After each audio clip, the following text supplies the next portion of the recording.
সঠিক নির্ণয় যারা করতে পেরেছে তারা জীবনে এগিয়ে গেছে, আর যারা সঠিক নির্ণয় করতে পারেনি তারা একই জায়গায় থেকে গেছে বা জীবনে পিছিয়ে পড়েছে। একদিন এক শহর থেকে আরেক শহরে দুই বন্ধু এলো কিছু ব্যবসা করবে বলে। এদের মধ্যে একজন ছিল বড় লোকের ছেলে, আরেকজন ছিল মধ্যবিত্ত ঘরের ছেলে।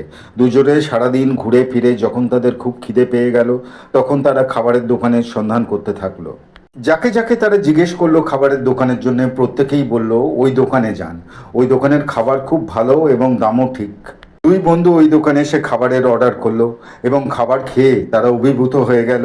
এবং যে ছেলেটি পরিবেশন করছিল তাকে বলল যে এই রান্না কি যে রেঁধেছে তাকে আমাদের সামনে একবার ডাকুন, আমরা খুব খুশি হয়েছি, তাকে একটু বাহবা জানাবো। দোকানের রাঁধুনি বেরিয়ে এলো, ওরা তাকে বাহবা জানালো। রাঁধুনিও বলল আমিও খুব খুশি হয়েছি আজকে আপনাদের খাওয়াতে পেরে, আপনারা যে সন্তুষ্ট হয়েছেন এটাই আমার প্রাপ্য, আপনারাই আমার দোকানের শেষ খরিদ্দার, আর কাল থেকে এই দোকান আমি বন্ধ করে দিচ্ছি, কারণ শুধু রান্না করতে হলে হতো, এত চাপ আমি আর নিতে পারছি না। তখন বড় লোকের ছেলেটি বলল এই দোকানটা আমায় বিক্রি করবেন, আমি কিনতে চাই। তখন উনি বলল সঠিক দাম পেলে আমি নিশ্চয়ই বিক্রি করব।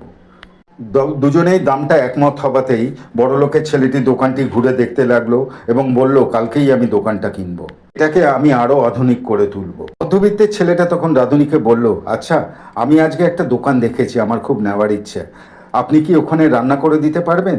আপনাকে অন্য কোনো কাজও করতে হবে না আর মাথায় চাপ নিতে হবে না, যা লাভ হবে দুজনে ভাগ করে নেব। তখন রাঁধুনি মালিক রাজি হয়ে গেল। পরের দিন বড় লোকের ছেলে বন্ধুটি দোকান কিনে সাজানো গোছানো শুরু করলো, আর মধ্যবিত্তের ছেলেটি যেই দোকানটি নিল কোন রকম সাজিয়ে তারপরের দিনই দোকান শুরু করে দিল। মধ্যবিত্ত ছেলেটির দোকানে প্রথমে ভিড় কম হচ্ছিল, কিন্তু যারা খাচ্ছিল তারা খেয়ে বলছিল আবার আসবো, আবার খাবো। কিন্তু বড়লোক ছেলেটির দোকানে যারা খাচ্ছিল তারা নাক কুচকে বেরিয়ে যাচ্ছিল, আর সে মুখো হচ্ছিল না। এই করতে করতেই মধ্যবিত্ত ছেলেটির দোকান অনেক বড় হয়ে গেল, একের পর এক সে দোকান কিনে যেতে লাগলো। কাজেই বুঝতে পারলেন বন্ধুরা, সঠিক নির্ণয় করতে পারলে জীবনটা কিভাবে এগোয়। এরকম আরও ভিডিও নিয়ে আসছি, দয়া করে সাবস্ক্রাইব করে আমাদের সাথে থাকুন, অনেক ভিডিও পাবেন। ধন্যবাদ।